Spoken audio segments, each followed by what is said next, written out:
यूहन्ना बाब नंबर 15। ईसा अंगूर की हकीकी बेल है। मैं अंगूर की हकीकी बेल हूँ और मेरा बाप माली है। वो मेरी हर शाख को जो फल नहीं लाती काट कर फेंक देता है, लेकिन जो शाख फल लाती है उसकी वो काट छांट करता है ताकि ज्यादा फल लाए। उस कलाम के जरिए जो मैंने तुमको सुनाया है, तुम तो पाक साफ हो चुके हो। मुझ में कायम रहो तो मैं भी तुम में कायम रहूंगा। जो शाख बेल से कट गई है वो फल नहीं ला सकती। बिल्कुल इसी तरह तुम भी, अगर तुम मुझ में कायम नहीं रहते, फल नहीं ला सकते। मैं ही अंगूर की बेल हूँ और तुम उसकी शाखें हो। जो मुझ में कायम रहता है और मैं उसमें, वो बहुत सा फल लाता है, क्योंकि मुझसे अलग होकर तुम कुछ नहीं कर सकते। जो मुझ में कायम नहीं रहता और न मैं उसमें, उसे बेफायदा शाख की तरह बाहर फेंक दिया जाता है। ऐसी शाखें सूख जाती हैं और लोग उनका ढेर लगाकर उन्हें आग में झोंक देते हैं, जहां वो जल जाती है। अगर तुम मुझ में कायम रहो और मैं तुम में, तो जो जी चाहे मांगो वो तुमको दिया जाएगा।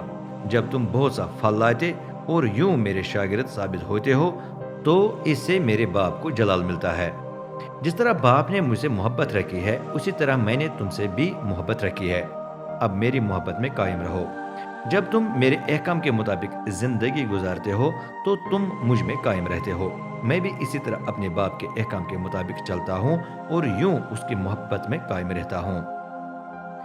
मैंने तुमको ये इसलिए बताया है ताकि मेरी खुशी तुम में हो, बल्कि तुम्हारा दिल खुशी से भरकर छलक उठे।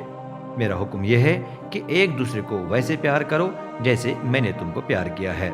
इससे बड़ी मोहब्बत है नहीं कि कोई अपने दोस्तों के लिए अपनी जान दे दे। तुम मेरे दोस्त हो अगर तुम वो कुछ करो जो मैं तुमको बताता हूँ। अब से मैं नहीं कहता कि तुम गुलाम हो, क्योंकि गुलाम नहीं जानता कि उसका मालिक क्या करता है। इसके बजाय मैंने कहा कि तुम दोस्त हो, क्योंकि मैंने तुमको सब कुछ बताया है जो मैंने अपने बाप से सुना है। तुमने मुझे नहीं चुना, बल्कि मैंने तुमको चुन लिया है। मैंने तुमको मुकर्रर किया कि जाकर फल लाओ, ऐसा फल जो कायम रहे। फिर बाप तुमको वो कुछ देगा जो तुम मेरे नाम में मांगोगे। मेरा हुक्म यही है कि एक दूसरे से मोहब्बत रखो।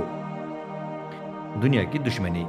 अगर दुनिया तुमसे दुश्मनी रखे तो ये बात जहन में रखो कि उसने तुमसे पहले मुझसे दुश्मनी रखी है।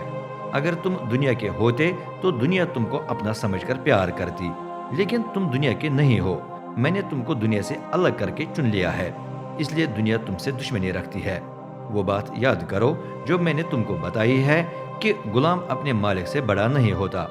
अगर उन्होंने मुझे सताया है तो तुम्हें भी सताएंगे, और अगर उन्होंने मेरे कलाम के मुताबिक जिंदगी गुजारी तो वो तुम्हारी बातों पर भी अमल करेंगे। लेकिन तुम्हारे साथ जो कुछ भी करेंगे मेरे नाम की वजह से करेंगे, क्योंकि वो उसे नहीं जानते जिसने मुझे भेजा है। अगर मैं आया न होता और उनसे बात न की होती तो वो कसूरवार न ठहरते, लेकिन अब उनके गुनाह का कोई भी उज़्र बाकी नहीं रहा। जो मुझसे दुश्मनी रखता है वो मेरे बाप से भी दुश्मनी रखता है। अगर मैंने उनके दरमियान ऐसा काम न किया होता जो किसी और ने नहीं किया, तो वो कसूरवार न ठहरते। लेकिन अब उन्होंने सब कुछ देखा है और फिर भी मुझसे और मेरे बाप से दुश्मनी रखी है। और ऐसा होना भी था ताकि कलाम मुकद्दस की ये पेशगोई पूरी हो जाए कि उन्होंने बिला वजह मुझसे कीना रखा है। जब वो मददगार आएगा जिसे मैं बाप की तरफ से तुम्हारे पास भेजूंगा, तो वो मेरे बारे में गवाही देगा। वो सच्चाई का रूह है जो बाप में से निकलता है। तुमको भी मेरे बारे में गवाही देना है, क्योंकि तुम इब्तिदा से मेरे साथ रहे हो।